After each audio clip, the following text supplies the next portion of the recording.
edition of What We Should Know, coming to you from Cambridge, Massachusetts. The streets of Cambridge today, looking towards Main Street in the front of our studio, Massachusetts Avenue from left to right.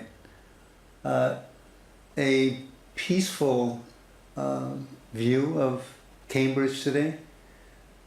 In spite of the crisis going on everywhere in the United States, questioning the reality of what happened in Charlottesville, Virginia, University of Virginia, on Saturday, 2 days ago, with a demonstration of the alt-right. The crisis that we have, welcome to our show, the crisis that we have in the United States today is a crisis that has come up time and time again. It's the question of allowing neo-Nazis, white supremacists, fascists to demonstrate at will in cities throughout the United States, to show their paraphernalia, to incite violent reactions by the assembled protesters organized to prohibit the march of neo-Nazis and supremacists, white supremacists, because many individuals in the United States feel that there is no place for the hatred, the racism of neo-Nazis, of white supremacists. But the crisis should be clear that the acceptance for racism in the United States is ubiquitous, is everywhere. The belief that white supremacy should be allowed, that the hatred of others, particularly blacks, Latinos, Muslims, is anchored in our society. And unfortunately, as we will see in our program today,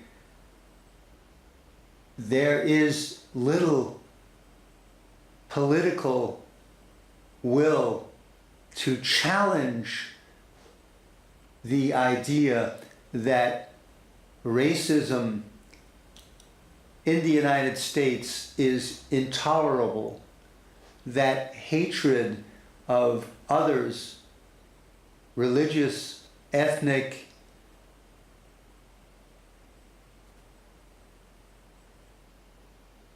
origins, is unacceptable. There is little political will, as we will see today. There is little will to challenge this from the churches. There is little will politically to structure criteria with which governments, with which city leaders, state leaders can analyze these problems. Welcome to What We Should Know, coming to you from Cambridge, Massachusetts on this 14th of August 2016, this Monday, 2 days after the crisis at the University of Virginia in Charlottesville.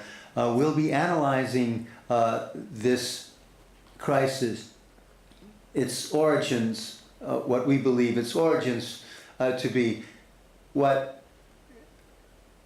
is the reason for the failure of politicians to have a clear line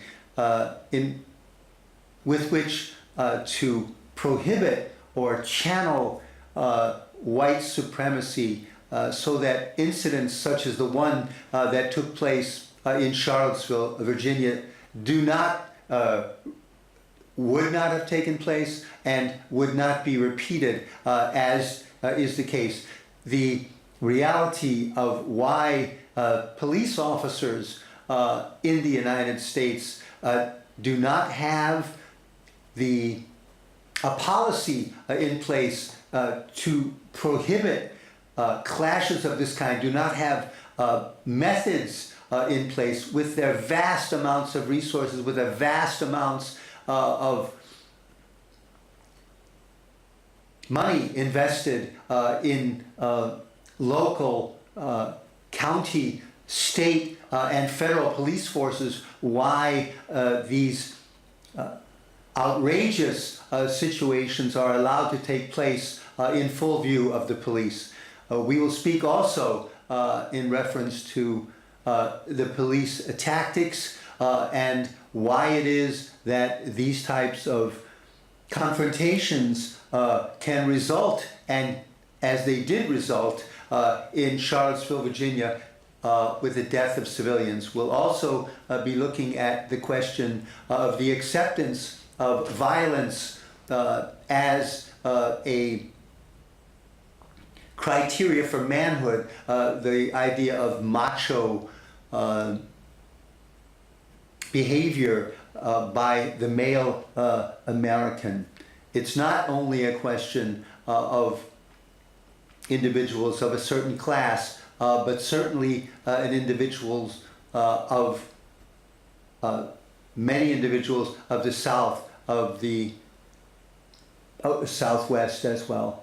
Let's begin with information for those viewers who have not examined the reality of what happened in Charlottesville, Virginia. We do not intend to make up by playing these types of inciting realities, but we see the federal judge allows the alt-right rally to go ahead as planned from the USA Today. You can see in that first picture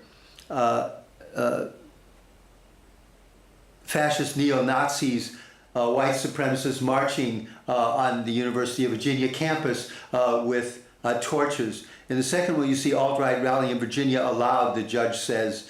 The judges did not permit, was asked, the mayor apparently, and the governor, asked judges to outlaw or to channel this outrageous march of white supremacists on the University of Virginia. But it was denied, and the march was allowed. A judge allows Unite the Right rally to stay in Emancipation Park. So those are the newspaper articles, and it would be videos. Anyone watching the program can today can see these ideas. Other headlines are: federal judge allows alt-right rally to go ahead. Judge allows weekend rally of white nationalists in Virginia. Judge allows Unite the Right rally to stay in Emancipation Park. We have read these. Judge grants injunction. Jason Kessler can have Unite the Right. Federal court taking up location issue for Unite the Right rally. 3 dead after violence linked to white nationalist rally in Virginia. 1 woman died in the car as a car plowed into marchers. U.S. reporter, the federal judge, etc. Update: federal judges sides with Kessler on emergency injunction. Judge rules Charlottesville alt-right can go on, etc. So this is the crisis that we have with the legal system, with the idea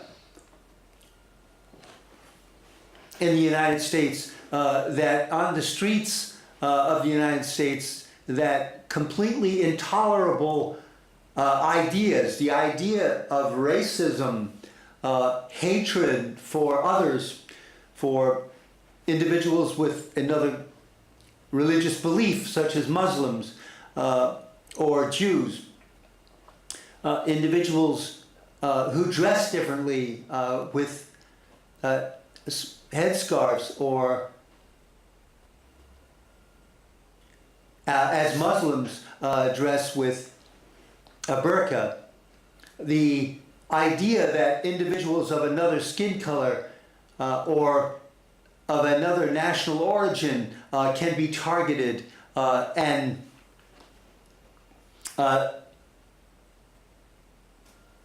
subjected to taunts, violence, and death. The reality that other nations have gone through this very exact crisis and found a way to deal with this reality of white supremacy, of nationalism, is one aspect of what we will be looking at today. The denazification, the idea that Germany, at the end of World War II, after the Nazis had lost to the Soviet Red Army, the Army of the United States of America, the French and the Canadian Army, and the English armies, along with Polish freedom fighters, that a denazification took place. The denazification, I'm reading from Wikipedia. We thank Wikipedia for this information. Denazification was an Allied initiative to rid German and Austrian society, culture, press, economy, judiciary, and politics of any remnants of the National Socialist ideology, Nazism, that's white supremacy.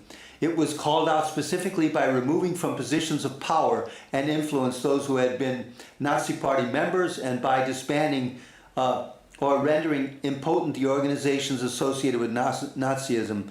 The program of denazification was launched by the end of the Second World War and was solidified by the Potsdam Agreement.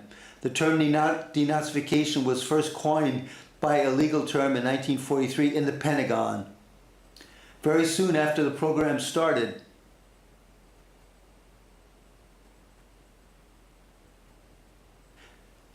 the Western powers in the United States in particular began to lose interest in the program, and it was carried out in an increasingly lenient and lukewarm way until beginning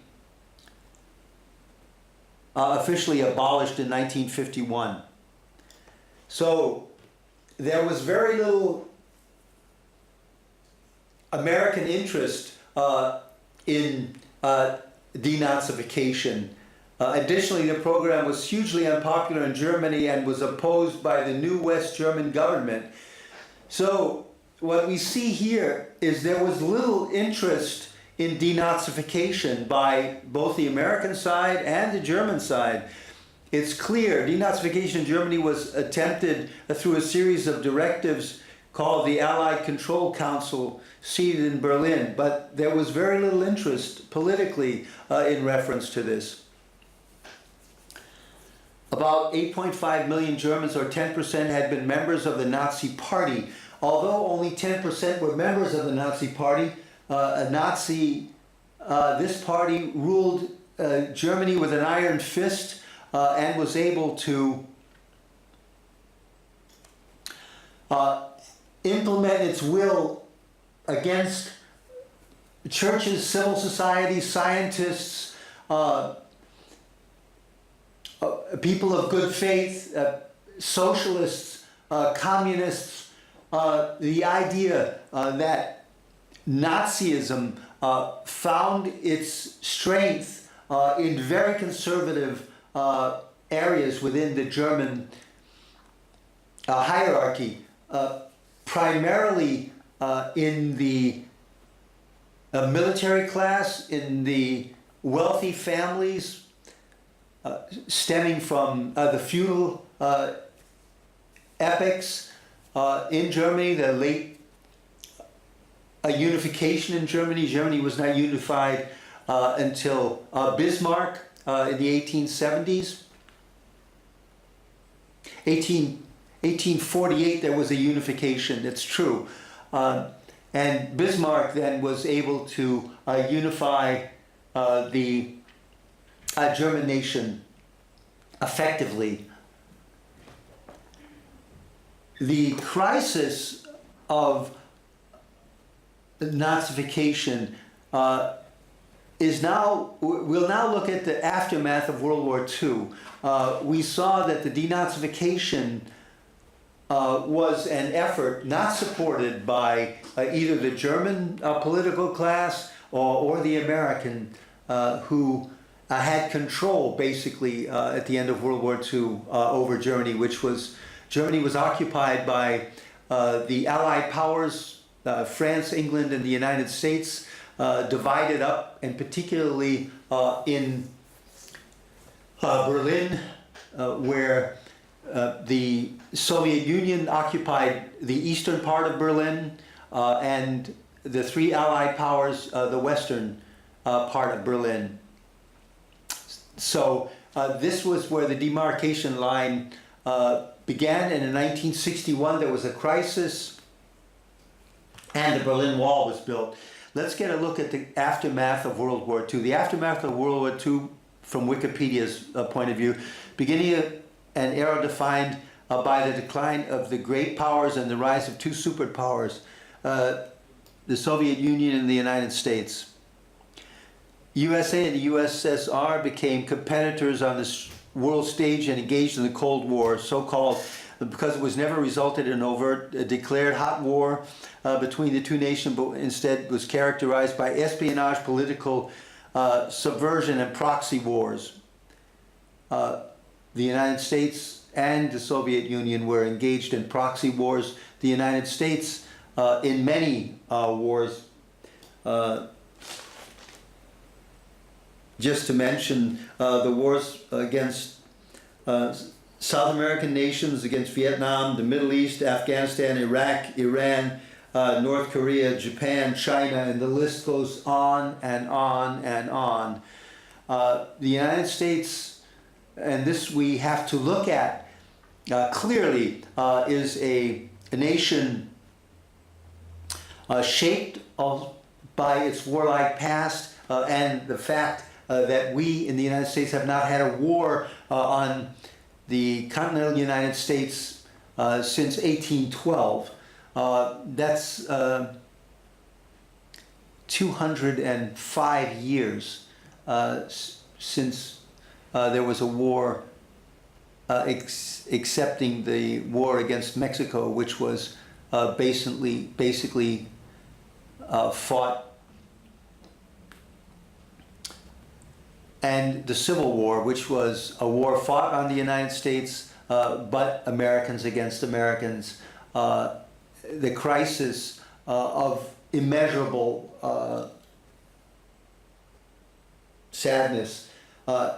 However, it's exactly that crisis, that position of racism, of xenophobia, of hatred against individuals of another color, of another belief system, of another heritage, that caused the problem in Charlottesville. We are fighting the battles of the Civil War still in this nation today, and this is why we are looking at the denazification, because the German nation has found through a program a way of dealing with this phenomena, with this crisis that we are having here in the United States, is my belief. The Cold War also saw the nuclear arms race between two superpowers, part of the United States. Part of the reason for the Cold War never became a hot war was that Soviet Union and the United States had nuclear deterrence against each other, mutually assured destruction standoff. We are fighting the nuclear battle again on this day with the crisis of the threat of a tiny, impoverished nation of North Korea, a minuscule, completely negligible political and economic power, bringing the United States into a frenzy, political frenzy, by its launching of weapons systems and the bellicose rhetoric of Donald Trump not aiding in any way to the clarification. So we're looking now at, from Wikipedia, of the Generation War. Generation War was a three-part series run by German television,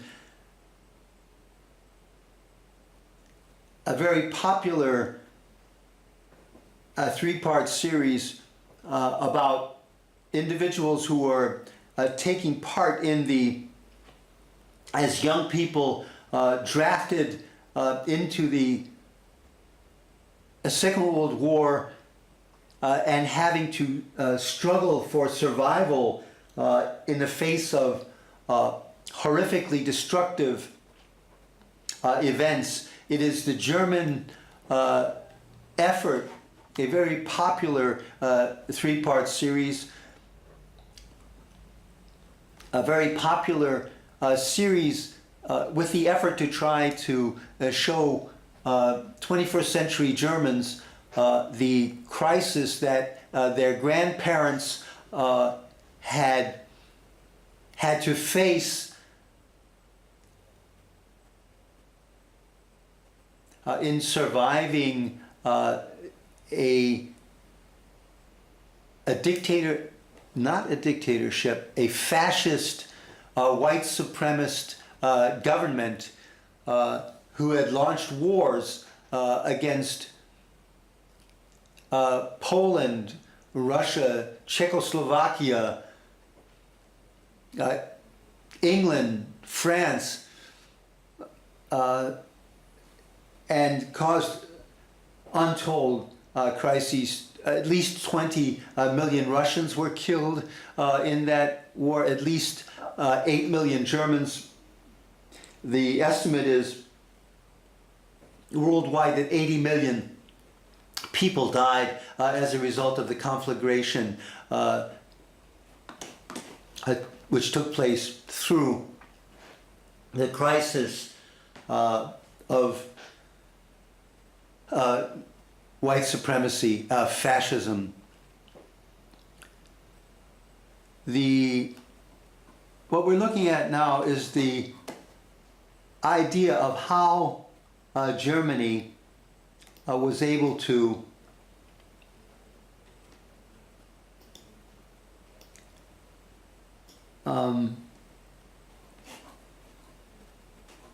find a way to combat white supremacy after the end of the Second World War, the so-called denazification. Part of the crisis in the denazification of Germany was a trial by Adolf Eichmann. We will remember that the end of the Second World War, as we showed earlier in our program, the efforts to denazification were not popular either by the Americans, who had the say-so at the end of the Second World War, being a superpower, who had the opportunity to impose upon Germany, at least impose upon the western part of Berlin and the parts of Germany that they occupied, to impose, including Frankfurt and including most of the western area of Germany, to impose a situation of denazification, but there was no interest politically in doing so, and the reasons can be speculated. My opinion on that is that there was no political interest in doing so. Why would there be no political interest in discouraging the population or having the population of Germany be educated as to how the crisis came about? the reasons are speculated, of course, but the certainty is that the interest was to ally the people towards a capitalist system and not a socialist system, which the Russians, just on the other side of the Berlin Wall, beginning in 1961, after the Russians had built that wall, to prohibit East Germans from fleeing into the western part, particularly those educated and technically talented youth and scientists. To prevent that from happening, the wall was built along and through Berlin, dividing the city into east and west. There was no interest in a free discussion of economic, political, social systems. There was no interest apparently on the side of the American political leadership or the German leadership in power to conduct the denazification. So the denazification did not take place and was simply, questions were not asked. The situation about what the fathers did, what the brothers did, what the grandfathers had done during the Second World War, during the effort of the German military to destroy 20 million lives in Russia, to destroy the lives of countless millions of not only Eastern Europeans, but also Western Europeans and their own population. The questions were simply not asked. There was no interest in that discussion. And the reason for the lack of interest is not only the economic question, no interest in having a discussion either in Germany as to the benefits or advantages of a socialist system or a capitalist system. The United States was the capitalist system. They were in a Cold War battle with the Soviet Union, who had a socialist system. There was no interest in this, so the question was not asked as to why a denazification would be of interest or not of interest. The Nazis were capitalists. The Nazis were run by the elite class of scientists, of feudal military, of feudal government administrators over generations, going back to the history, Teutonic history of Wagner, the heroic music, the mythology of great German warriors. This being set forth uncritically by German Nazis, by white supremacists in Germany, and questions were not asked until, and this is the question basically, how this situation changed radically. Let's get a look at what that was. The free speech movement was a student protest which took place during the 1964-1965 academic year. We're talking about the University of California in Berlin. This movement began, however, through the trial of Adolf Eichmann in 1961, Wikipedia.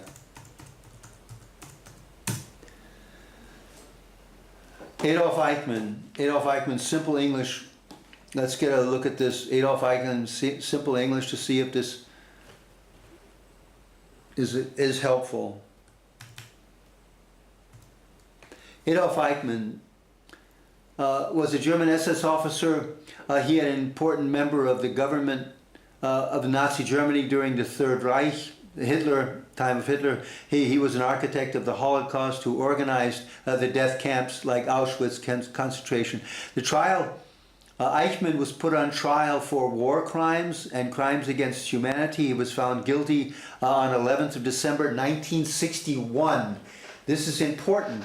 11th of December 1961, I was still in high school. It was my senior year in high school, and executed by hanging. The body was cremated and the ashes were scattered in sea.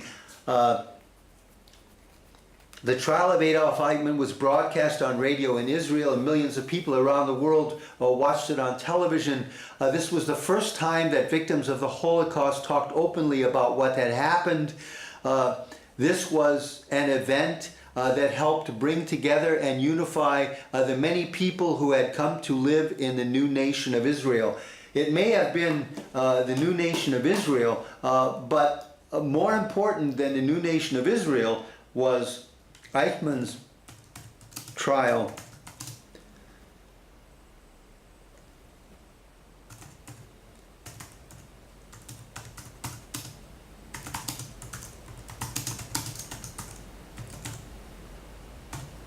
Let's see if we can find something. Eichmann's trial and the West German efforts. Germans tried to influence the Eichmann trial. The Eichmann trial, changing perspective. Eichmann in Jerusalem, the New Yorker. Eichmann trial, 50 years on, German history. Let's see what this one says. Perhaps.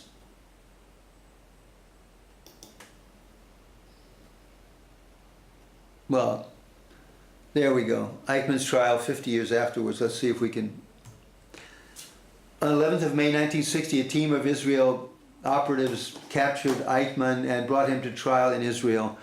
We are looking to find, there's nothing to see, related articles. So let me see if it's possible to say something about this, seeing as how it doesn't appear to be possible to find anything in Wikipedia or allied journals.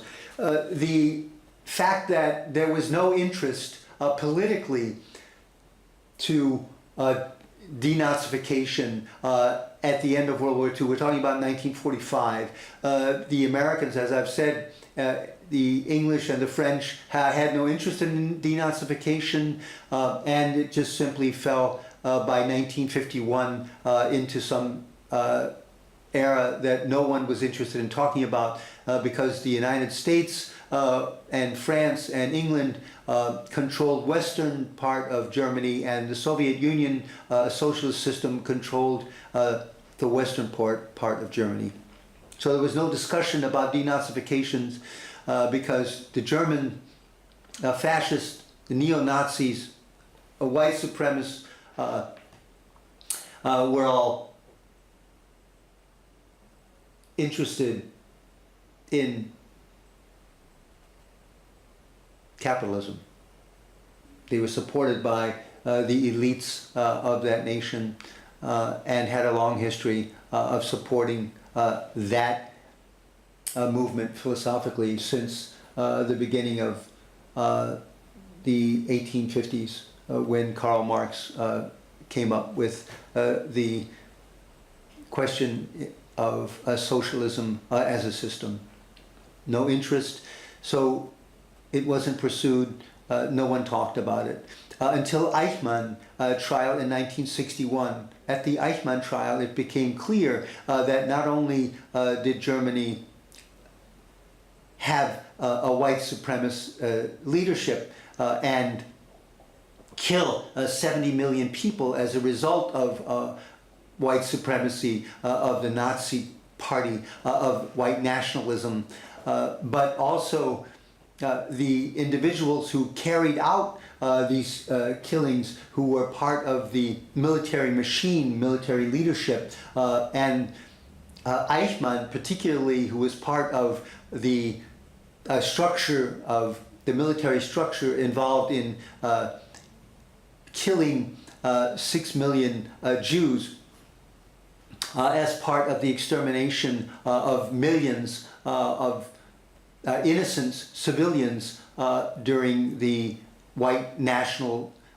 supremacy, Nazi fascists of the Second World War. The question was, what were the grandfathers, the uncles, the dads, the mothers doing in Germany during that period of time? And we saw Generation War. You will remember the idea of Generation War. Young individuals caught up in this crisis. What the German youth asked themselves: what was my dad doing? What was my mother doing? What was my father doing during this fascist epic? What were they involved in? Were they in the military? What did their lives look like? What decisions did they make? It's exactly this three-part series, Generation War. Normal individuals, normal Germans, siphoned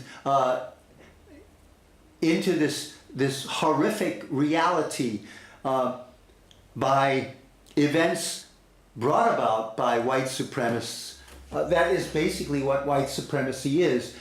They're violent, they're racist, they breed on hatred and demand the position of totalitarian structures, of demanding that others of another nationality, of another language, of another ethnic, another color, another race, another belief system, follow the path set forth by this authoritarian white supremacist ideology. That's the reason why this white supremacist ideology has to be dealt with seriously, and not in a way in which simply the courts believe that there's a free speech, and we'll come to why that free speech needs to be questioned. The crisis is that the German youth in Generation War, the German nation 2 years ago, when this aired, had another look at what Generation War looked like. And the reason they had to look at it was because it was popularized again. What does Generation War look like for millions of Germans who had no interest in white supremacy, but who were caught up in the white supremacist government led by Adolf Hitler, a fascist, particular, brutal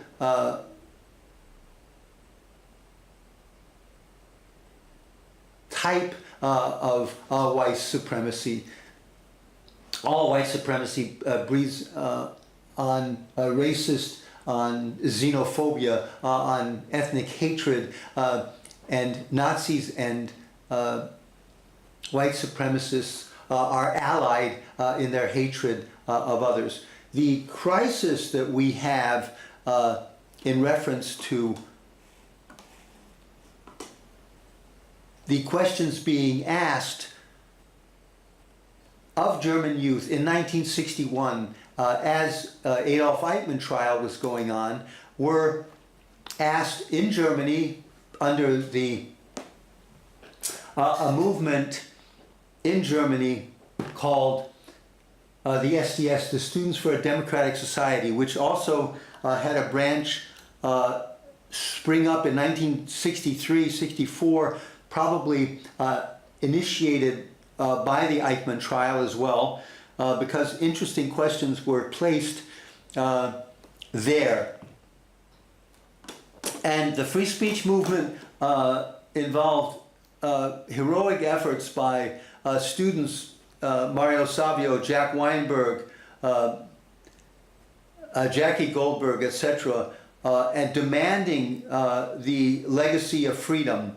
And the reason the legacy of freedom was important, this is the background. In 1958, activist students organized SLATE, the campus political party, meaning a slate of candidates running on the same level, the same slate. Students created slate to promote the right of student groups to support off-campus issues. In the fall of 1964, student activists, some of whom had traveled with the Freedom Riders and worked to registered African American voters in Mississippi and the Freedom Summer Project, set up information tables on campus and were soliciting donations for causes connected to the civil rights movement. This is Mario Savio leading a rally on the steps of Spruill Hall in 1966. So these individuals were part of the civil rights movement. According to existing rules at the time, fundraising for political parties was limited exclusively to the Democratic and Republican school parties. There was also a mandatory loyalty oath required of faculty, which had led to the dismissals of ongoing controversy over academic freedom. So that's what we have. We have the question of white supremacy not being tolerated or not being interested by American leadership. That's why it failed to grip the post-war political class, and because Germany was destroyed, because the rebuilding was so important, because the UdSSR had another economic system directly on the border to Western Germany, divided by the Berlin Wall, divided by a wall running from north to south in Germany.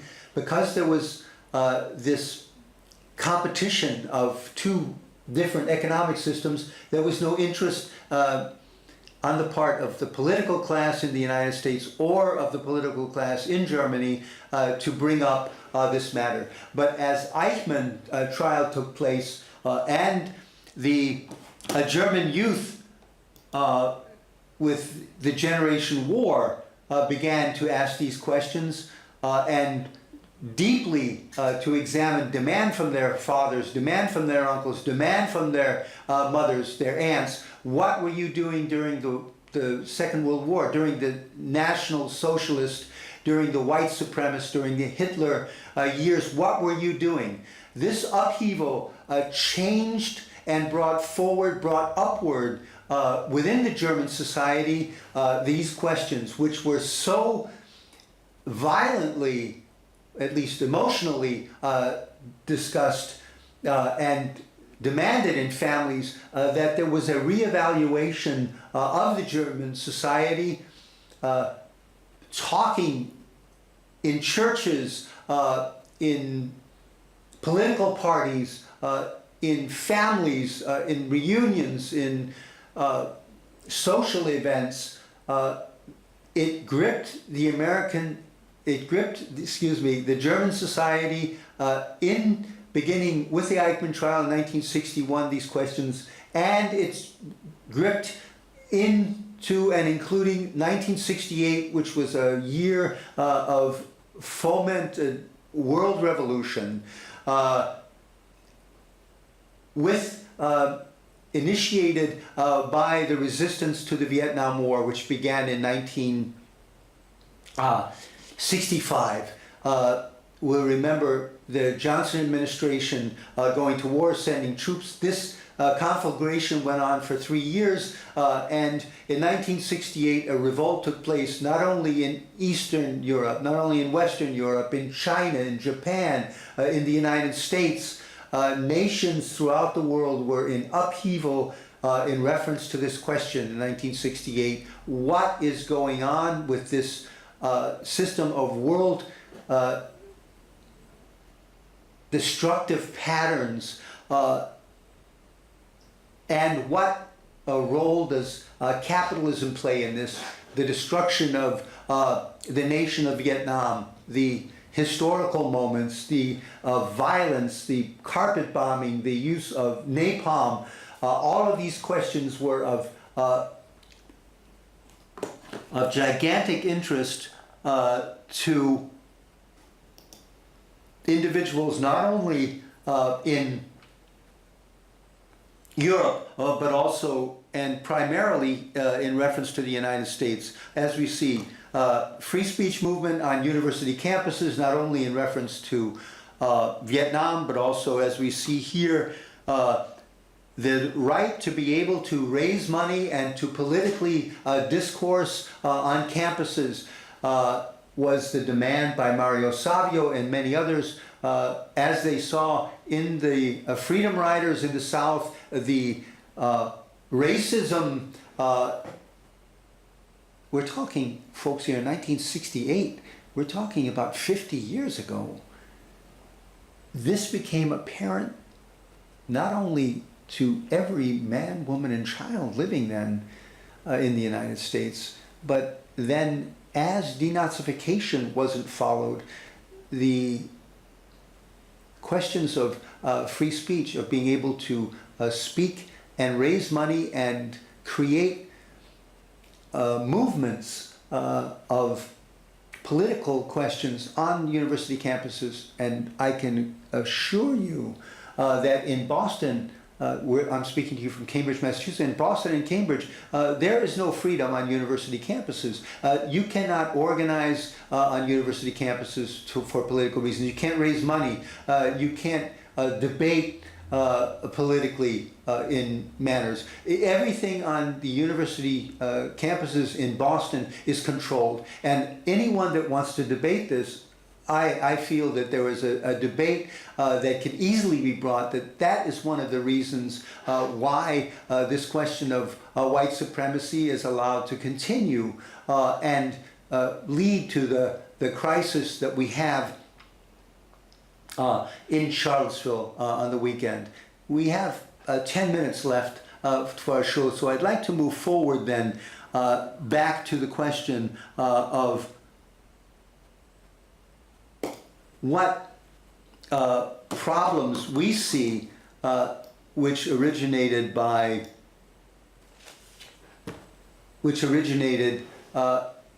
as a result of the free speech movement not being successful. Let's look at the reality of the 5 myths about America's police. Why am I talking about America's police now? The police the judges allowed this white supremacist march, but the police were not instructed as to how they could separate the two factions,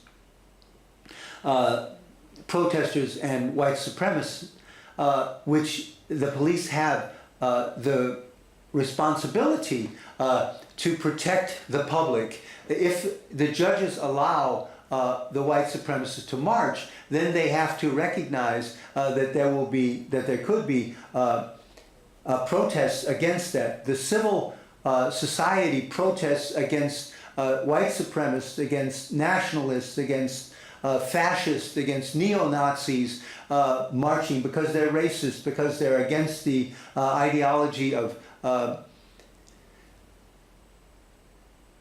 dominance of the white class over all the other classes, over every other individual, of an ethnic minority, another religion, another faith, another belief system, another skin color, another heritage. That's the reason why police have to protect individuals. If fascists are marching, those who are of another opinion, who are counter-protesting, have to be protected, but they weren't protected by the police. Why were they not protected by the police? Let's get a look at why the police in Charlottesville did not protect the civilians. Here's why. Radio Balco is the author of Rise of the Warrior Cop, the Militarization of Americans' Police Forces. This comes from 5 myths, its opinions, 5 myths from the Washington Post. We thank the Washington Post for this. 5 myths of the American police. The job of the police officer is increasingly dangerous. According to FBI statistics, 27 police officers were feloniously killed in 2013, the lowest raw number in more than 50 years. Assaults against police officers have been on decline as well. Myths in 2014. We will probably see news stories in the coming weeks about the sharp increase in cops killed this year, etc., etc. the YouTube videos and cell phone footage prove that today's cops are out of control. Most criminologists believe that today's police departments are more professional than ever before.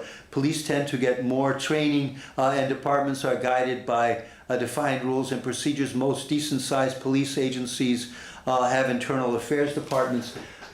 For those of you who are interested in this, there are 18,000 police departments. In the average state in the United States, there are 360 police departments. In each state in the United States, 18,000 police departments. It is a financially and politically, police are unchecked. With more criminals wielding heavy-duty weapons, police must militarize to catch up. Multiple studies, including from the Justice Department, have shown that guns used in homicides, including the killing of police officers, overwhelmingly tend to be small-caliber handguns. Moreover, gun ownership has increased over the past 20 years, the same period with which the violent crime rate and the killing of police officers has been in the decline. Aggressive confrontational policing is the best way to control crime. Proponents of police militarization sometimes point out that the trend has occurred at the same time that crime has dropped dramatically. Therefore, militarization must be working. But criminologists have still debating what has caused the decline in crime since the mid-60s. In New York, crime fell without mass incarceration. In San Diego, it dropped without the broken windows policing, etc., etc.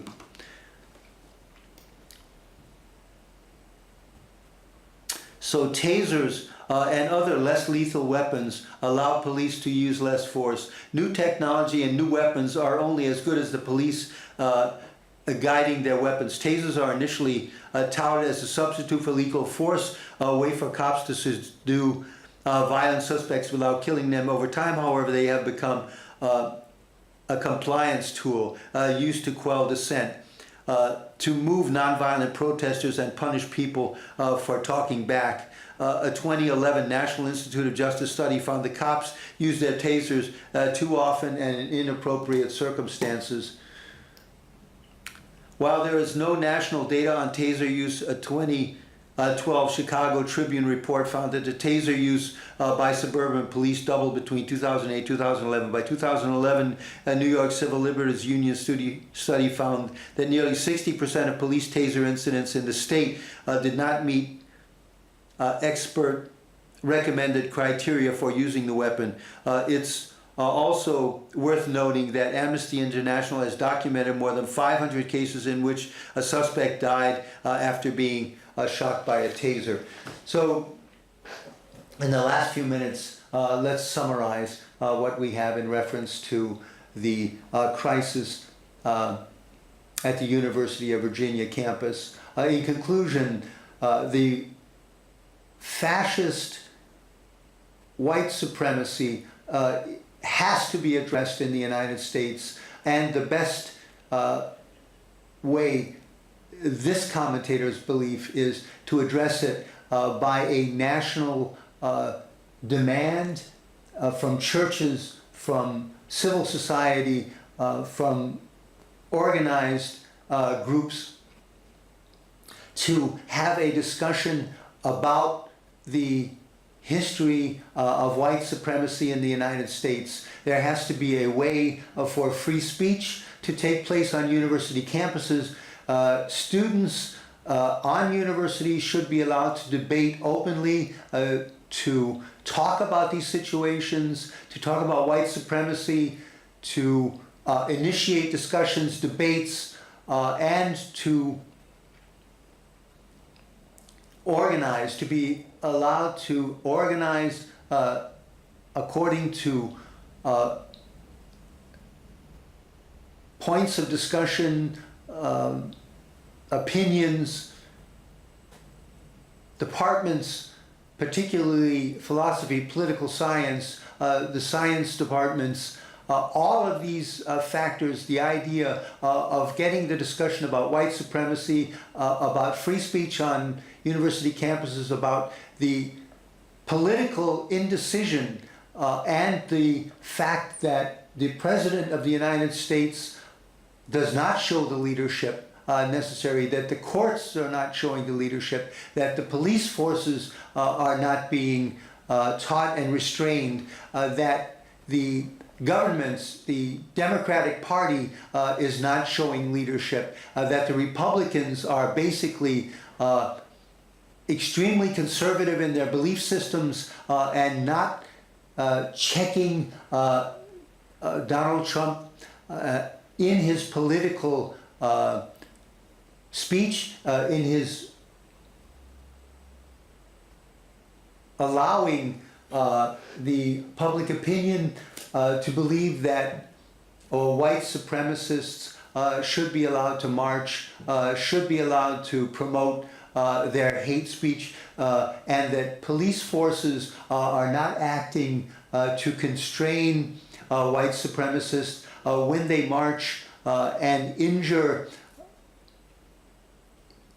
people of good faith, people who are against racism, people who are against xenophobia, against those who foster hatred against race, color, creed.